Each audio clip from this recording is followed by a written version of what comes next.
Honorable Prime Minister, I welcome you to India 2047.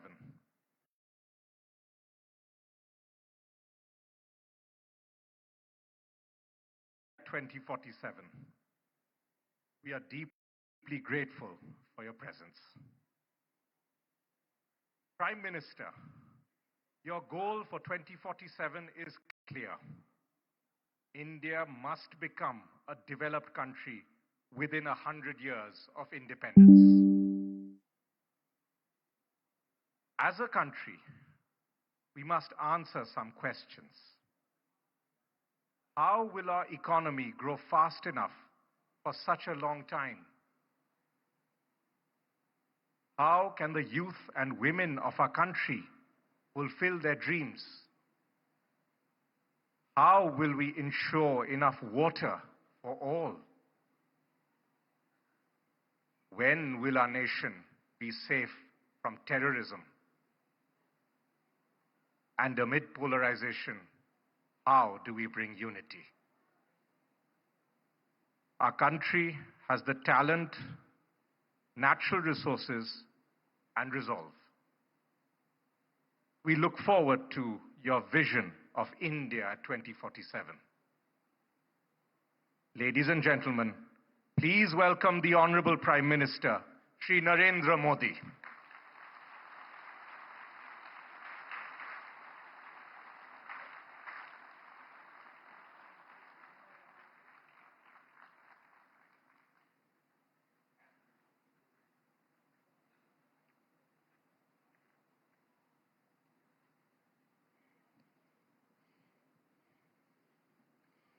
नमस्कार।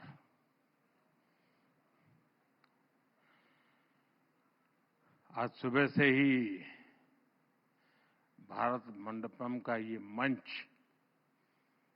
एक जीवन प्लेटफॉर्म बना हुआ है। अभी मेरा आपकी टीम से मिलने का मुझे मौका मिला कुछ मिनट के लिए। ये समिट बहुत विविधता से भरी रही है। अनेक महानुभावों ने इस समिट में रंग भरे हैं। मुझे विश्वास है आप सभी का भी अनुभव बहुत ही अच्छा रहा होगा। इस समिट में बहुत बड़ी संख्या में युवाओं और महिलाओं की उपस्थिति ये अपने आप में शायद उसका यूनिकनेस बन गया है। खासतौर पे हमारी ड्रोन दीदियों ने, लखपति दीदियों ने जो अपने अनुभव साझा किए, जब मैं इन सब एंकर से मिला अभी, मैं देख रहा था इतने उमंग से वो अपना अनुभव बता रही थी। उनके एक एक डायलॉग उनको याद थे। यानी अपने आप में ये बड़ा प्रेरित करने वाला अवसर रहा है। साथियों, ये उस बदलते भारत का प्रतिबिंब है जो हर क्षेत्र में अपनी आवाज बुलंद कर रहा है। इस बदलते भारत का सबसे बड़ा सपना है 2047 तक विकसित भारत।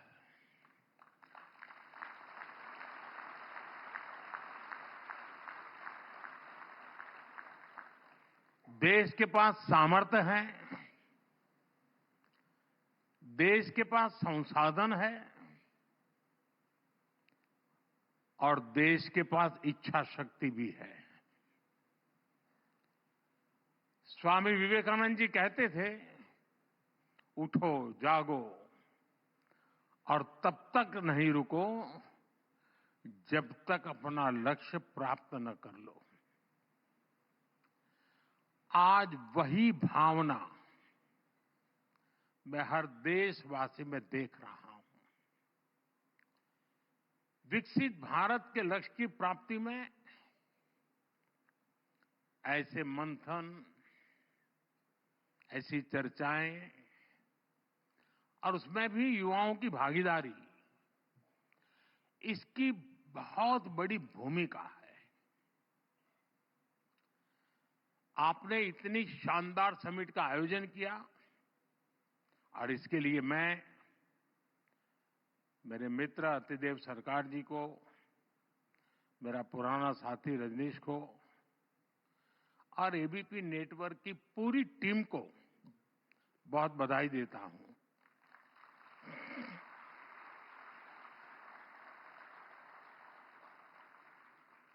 साथियों, आज भारत के लिए एक ऐतिहासिक दिन है।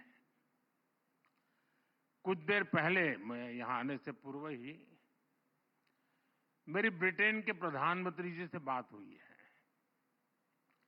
और मुझे ये बताते हुए खुशी है कि India UK free trade agreement अब फाइनल हो चुका है।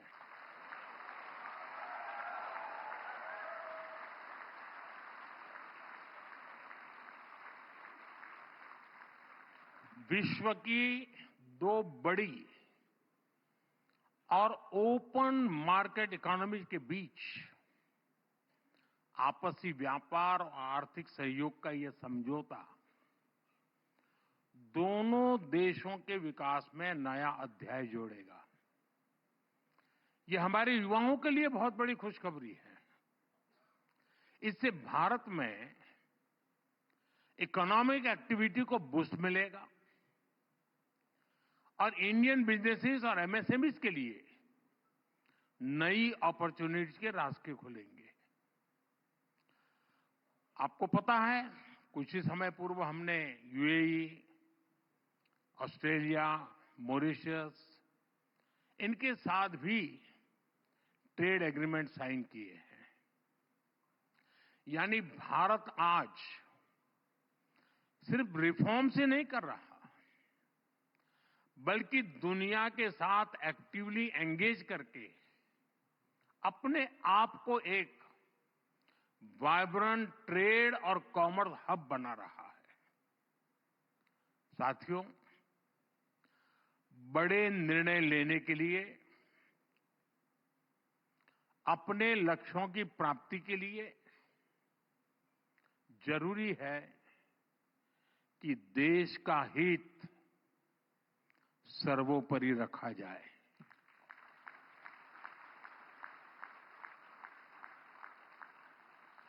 देश के सामर्थ्य पर भरोसा किया जाए। लेकिन दुर्भाग्य से हमारे देश में दशकों तक एक विपरीत धारा बही और देश ने इसका बहुत नुकसान उठाया। एक दौर था जब कोई भी बड़ा फैसला लेने से पहले, कोई बड़ा कदम उठाने से पहले ये सोचा जाता था कि दुनिया क्या सोचेगी, वोट मिलेगा या नहीं मिलेगा, कुर्सी बचेगी कि नहीं बचेगी, कहीं वोट बैंक छिटकेगा तो नहीं। भांति भांति के स्वार्थों के कारण बड़े फैसले, बड़े रिफॉर्म्स टलते ही जा रहे थे। साथियों, कोई भी देश ऐसे आगे नहीं बढ़ सकता है। देश तो तब आगे बढ़ता है जब फैसलों की एकमात्र कसौटी हो नेशन फर्स्ट, राष्ट्र प्रथम। बीते एक दशक में भारत इसी नीति को लेकर चला है और आज हम इसके परिणाम भी देख रहे हैं। साथियों, पिछले 10-11 साल में हमारी सरकार ने एक के बाद एक ऐसे निर्णय लिए हैं जो दशकों से लटके, अटके और भटके हुए थे, जो राजनीतिक इच्छा शक्ति के अभाव में डिब्बों में बंद हो गए थे। अब जैसे एक उदाहरण हमारे बैंकिंग सेक्टर का है। बैंकिंग सेक्टर जो इकोनॉमी की रीढ़ होता है, पहले ऐसी कोई समिट नहीं होती थी जो बैंकों के घाटे पर बात किए बिना पूरी होती हो। और वाकई 2014 से पहले हमारे देश में बैंक पूरी तरह बर्बाद होने के कगार पर थे। अब आज क्या स्थिति है? आज भारत का बैंकिंग सेक्टर दुनिया के सबसे मजबूत सिस्टम में से एक है। हमारे बैंक रिकॉर्ड प्रॉफिट में है और डिपॉजिटर्स को इसका फायदा मिल रहा है। ये इसलिए हुआ क्योंकि हमारी सरकार ने बैंकिंग सेक्टर में लगातार रिफॉर्म्स किए, देश हित में छोटे बैंकों का मर्जर किया, उनका सामर्थ्य बढ़ाया। आपको एयर इंडिया की पुरानी हालत भी याद होगी। एयर इंडिया डूब रही थी। हर वर्ष देश के हजारों करोड़ रुपए डूब रहे थे, लेकिन फिर भी पहले की सरकार फैसला लेने से डरती थी। हमने फैसला लिया और देश को लगातार हो रहे नुकसान से बचाया। क्यों? क्योंकि हमारे लिए देश हित सर्वोपरि है।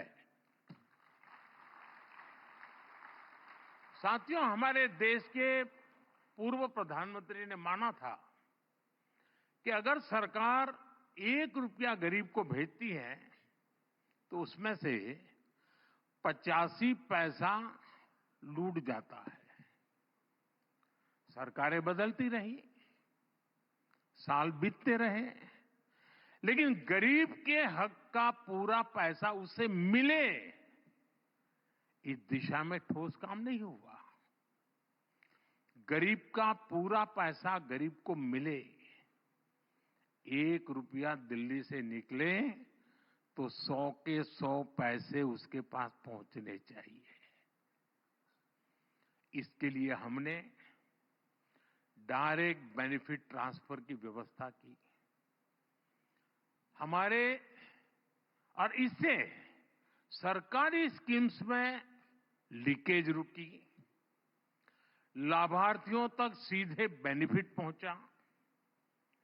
सरकार की फाइलों में 10 करोड़ ऐसे फर्जी लाभार्थी थे, ये जरा समझना। 10 करोड़ ऐसे फर्जी लाभार्थी थे जिनका कभी जन्म भी नहीं हुआ था और उन्हें पूरे ठाठ से सारी सुविधाएं मिल रही थी। 10 करोड़। पहले वाले यही सिस्टम बनाकर गए थे। हमारी सरकार ने इन 10 करोड़ फर्जी नामों को सिस्टम से हटाया और डीबीटी के माध्यम से सीधा पूरा का पूरा पैसा गरीबों के बैंक खातों में भेजा। इससे 3.5 लाख करोड़ रुपए से ज्यादा 3.5 लाख करोड़ रुपए से ज्यादा गलत हाथों में जाने से बचा है।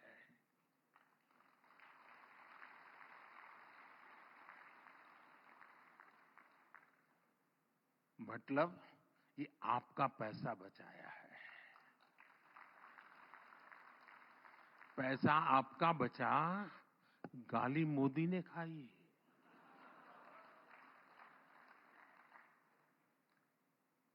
साथियों, आप वन रैंक वन पेंशन का मामला ही देखिए।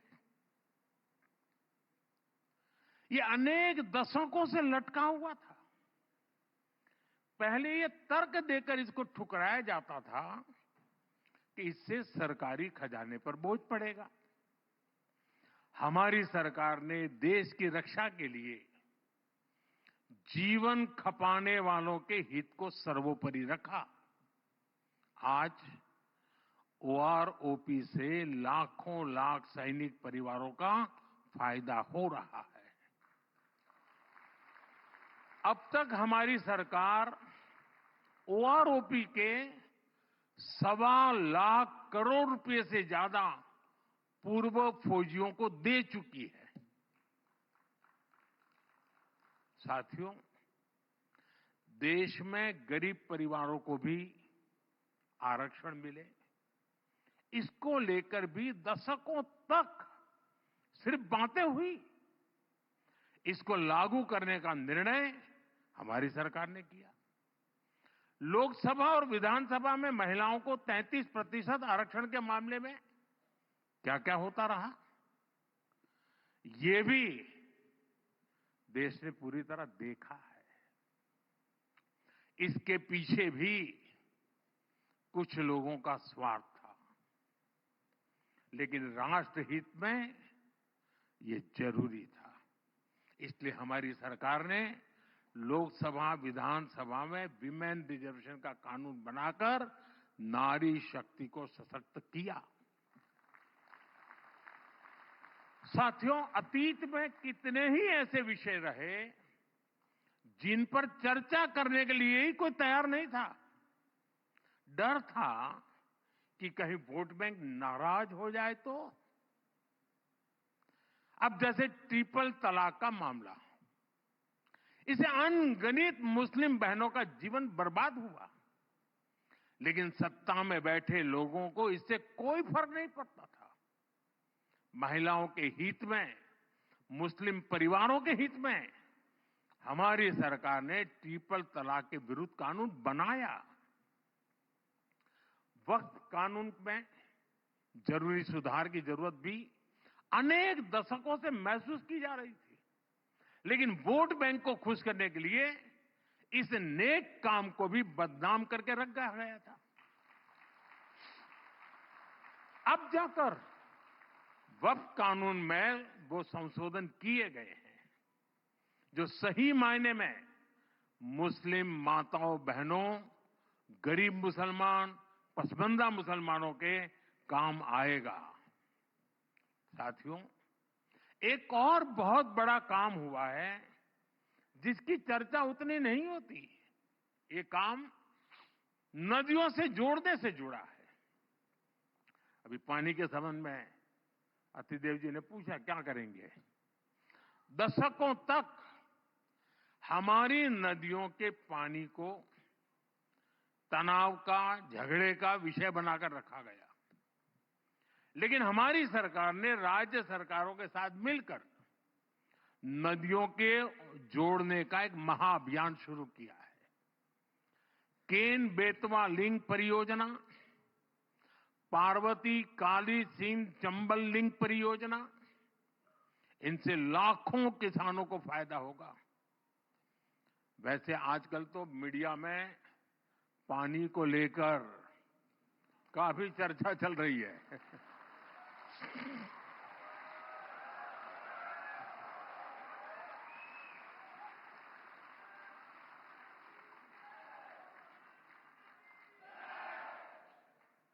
आप बहुत जल्दी समझ जाते हैं।